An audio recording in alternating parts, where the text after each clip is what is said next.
What's up guys, Matt here coming at you with another Losi Promoto MX video. This one, I just wanted to talk about, is it worth spending the money to upgrade your transmitter for these bikes? So this is 100% just my opinion on this. Take it for what you want. It does not matter at all. You do what you want to do. This is just me as an average user getting something, trying it out, and sharing my experience with you guys.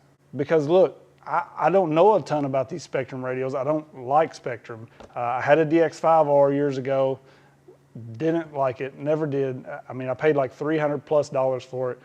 Wasn't a fan, got rid of it, never looked back. But when I seen they were gonna release an update for these things to work with these bikes, I absolutely love these things. So I thought if I can get any more tuning out of it, you know, I was hoping to be able to adjust like the RPMs of the gyro, flywheel, whatever you wanna call it, and just play around with a few more things with this. And I thought, like, I'm gonna go for it because I love this thing. You know, this is all I wanna do right now is run these things.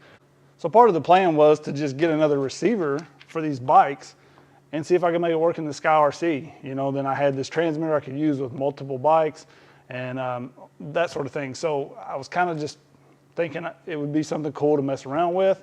And in the end, it's just definitely not worth the money, in my opinion. So for the $239 or whatever it is, this transmitter is the most overpriced, worst money I've probably spent on RC, period. I don't know, like I've bought some bad stuff over the years, but this thing is terrible. This scroll thing right here is the absolute dumbest thing I've ever seen in my life. This touchpad, do not get one of these that has that. I mean, once you figure out how to work it, yes, you can work it fairly good, but it's just so slow to do what you want to do. A lot of times it clicks into something you don't want to be in. It just doesn't work well at all. For the $239 or whatever these things are now, I don't remember. I bought it from Amain, I think. You get this like old school Game Boy looking screen that's, as far as I can tell, it's not even backlit. Like, I don't know if it has a backlight. I'm done with this thing, to be honest with you. But, you know, for almost the same price, you can get this thing. And I'm not a Radiolink guy. I don't care what you buy. I really like the Fly Skies, the Dumbo RC. I would take any of those over this. But this thing for like the same price, look at this. You get a touch screen that's so easy to work. You can see everything on this one big screen versus this. There's buttons everywhere. There's a button on the back here, switches. I mean, it's just such a better radio. And this comes with the cable to connect it to the computer. That's another thing. I had to update this to work with the bikes. So I thought, well, I'll get it, I'll hook it up, I'll update it, I'll be good. I get it in, it doesn't even come with the cable to connect it to the computer. So then I had to spend another 25 bucks to get that, wait for it to come in. The update process, pretty simple. You do have to register the radio and do a bunch of stupid stuff that's, in my opinion, unnecessary. I shouldn't have to do all that. But I did get it updated and it works with this. So basically, your settings are kind of preset on this. Once you get the update in here, it has a motorcycle setting you go to, and everything's already preset. So that's one good thing about it. Like, this works your flywheel now. You just click it, that will come on. This is your driving modes. The problem is, like, if you're on the main screen here, you can't see what you're changing. With the drive modes, it doesn't say anything. You have to be on like this perfect screen, which like you have to scroll into. So you have to be here to be able to see what you're doing with, it'll say on-road, off-road, wheelie mode. So another problem I had was my off-road mode was actually wheelie mode and vice versa. I don't know why, maybe somebody can tell me why, but I had this thing out here and I was like trying to wheelie with it, and it would just backflip itself on the ground and like loop out. Tore my hoodie all to pieces. And of course, yeah, I can feather the throttle and make it wheelie and not loop out, but I was trying to use wheelie mode, which basically you can just punch the thing and it'll just ride a wheelie. And I was like, what's going on with this thing? Couldn't figure it out. Finally, it just come down to this. I just switched the mode and it was backwards. So whatever the deal is with that, I don't know. It works fine with the stock radio, but I really didn't gain anything out of this. Most of the stuff is like preset, so you really can't change There's a couple things like I couldn't even change at all. You get your smart stuff like your telemetry, your voltage, temperatures, battery info. We've got the ESC, RPM, volts. But none of this, like, you can't change anything. So, like, I don't understand what the point of it is. It's just, I gained nothing out of this. Absolutely nothing. And it's like 230 bucks, you know, for pretty much nothing. In my opinion, it actually works worse than the stock radio because I lost my front brake travel. It's not in here. You can set it to a different button, but the problem is, like, I have the flywheel here, drive mode's here. This is steering trim. This is throttle trim. So I guess we could do away with the throttle trim and make that front brake travel because we're not going to adjust the throttle trim often, if at all. This button down here I had, I don't even remember what I had this doing. I think this is maybe steering travel or something, I don't know, but it's just complicated and it doesn't really do anything special, in my opinion, for the price. So for the price, this is the worst radio I've ever used that's over 100 bucks and probably over 60 or 70 bucks. Like, I would much rather have a GT5 or something than this thing, but it does work with the new receivers. So, like, if that's what you're going for, enjoy.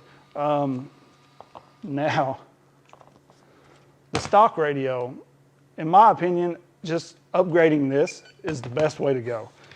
I would definitely 100% go this way every time, knowing what I know now. So you can get the Bluetooth module for this. You can see I have it plugged in here. It just plugs right in.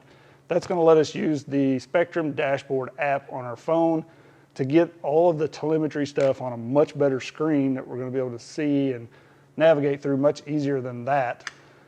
We're going to be able to do our speed runs and see our top speed, our speed and all of that, average speed I think it does, all of that stuff, and I'll show you in a minute what all's in that dashboard.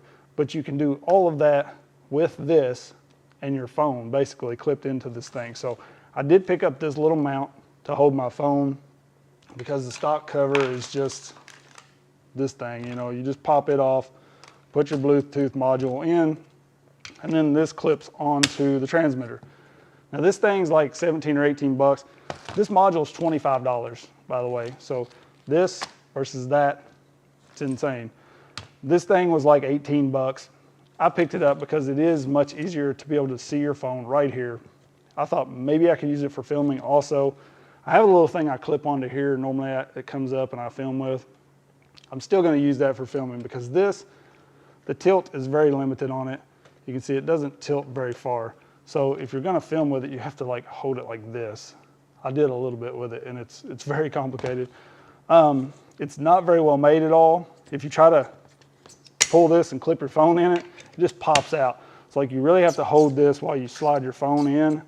Make sure and hold that down and be careful because much shaking in it will just pop off. So this thing's not made very well, not designed too well in my opinion. But it does work for seeing the speed and all of that stuff. So very simple to do and much cheaper than this. So I'm gonna hook this back up, like bind this back to the bike. We'll get the dashboard started up and I'll just kind of show you guys some of the things that you can change in the dashboard. All right, so I wanted to show you guys how I was able to set some of this up a little better. If you go into this, not what I wanted. Oh my gosh.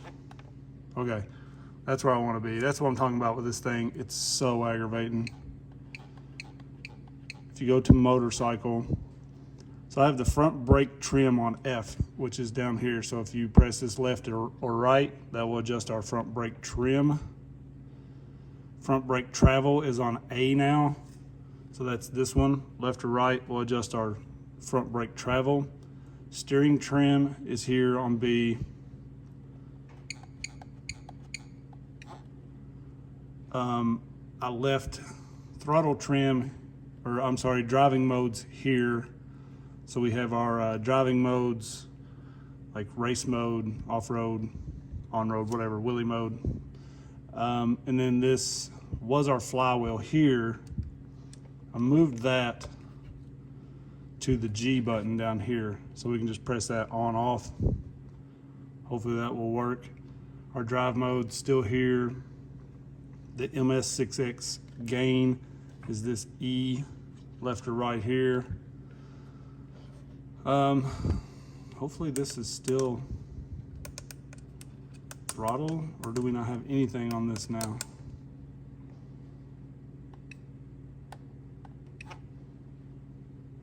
So this is D.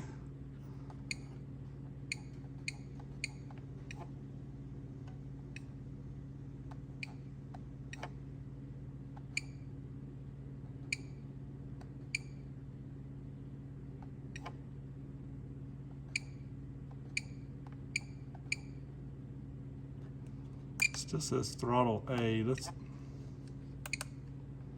we'll change that to D there for our throttle trim. So throttle trim's now over here.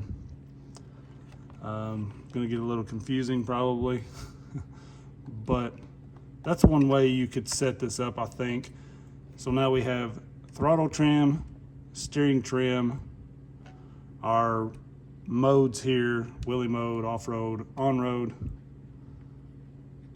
I forget, A is what? Our front brake travel now. F is front brake trim, E is our MS6X adjustment, and G is our flywheel on and off.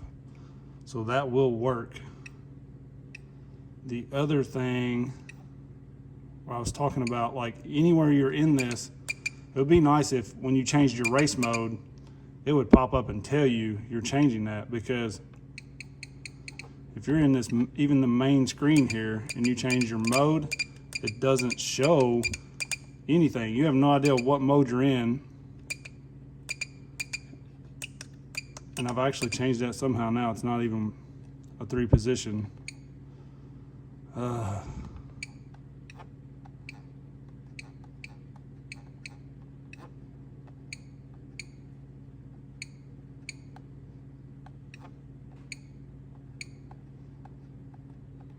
See, look, it won't, you can't change that drive mode. You can't change that. That's what I'm talking about. Like some stuff, it just won't, it will not let me go down to that. So sort of what I'm talking about by losing functions is, if you look here, like we have, normally we have rates and exponential, mixing, AVC, all these different settings here that we can adjust, trim setup, speed, reverse, okay? So if we select a model that is the motorcycle model, basically, so once you bind it to your motorcycle, this is all of the settings that you get. That's it. So they limit what we can do. We don't have any of that stuff that they, this thing's so aggravating.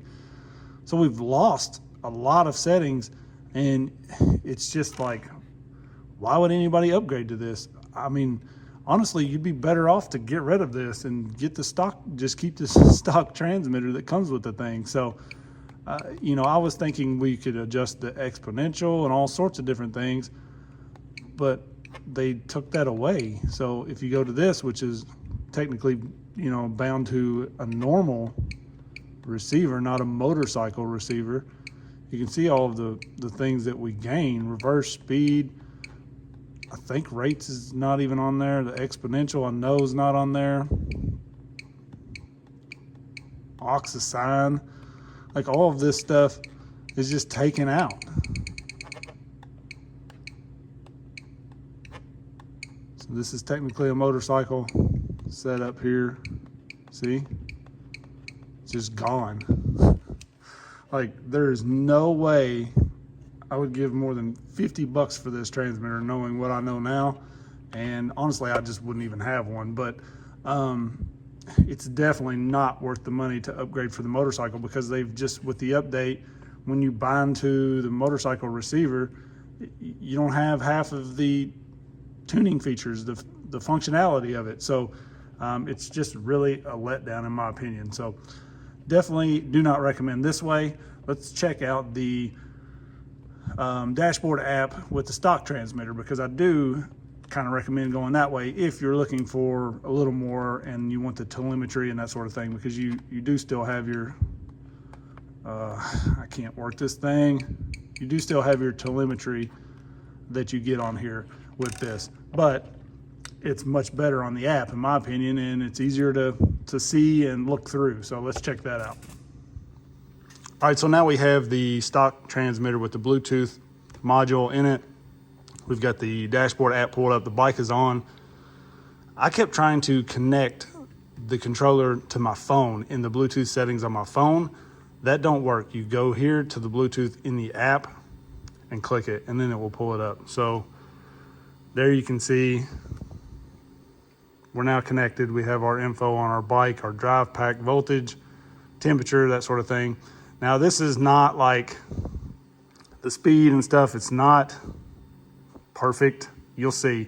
You're not going to gain a ton out of this, but you get a little more info for a lot less money. So you'll see this is kind of delayed sometimes.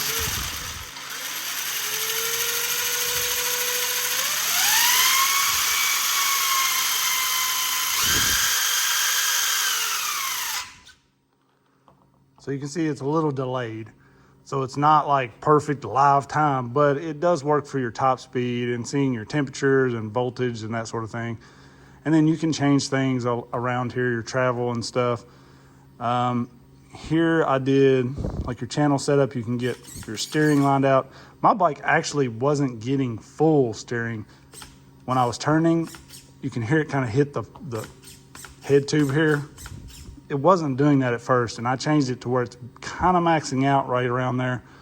But you can do that with your steering here. You can change your sub trim, throttle. You know, you've got a lot of settings here that are just easier to deal with in my opinion. Now I did actually at one time change my aux.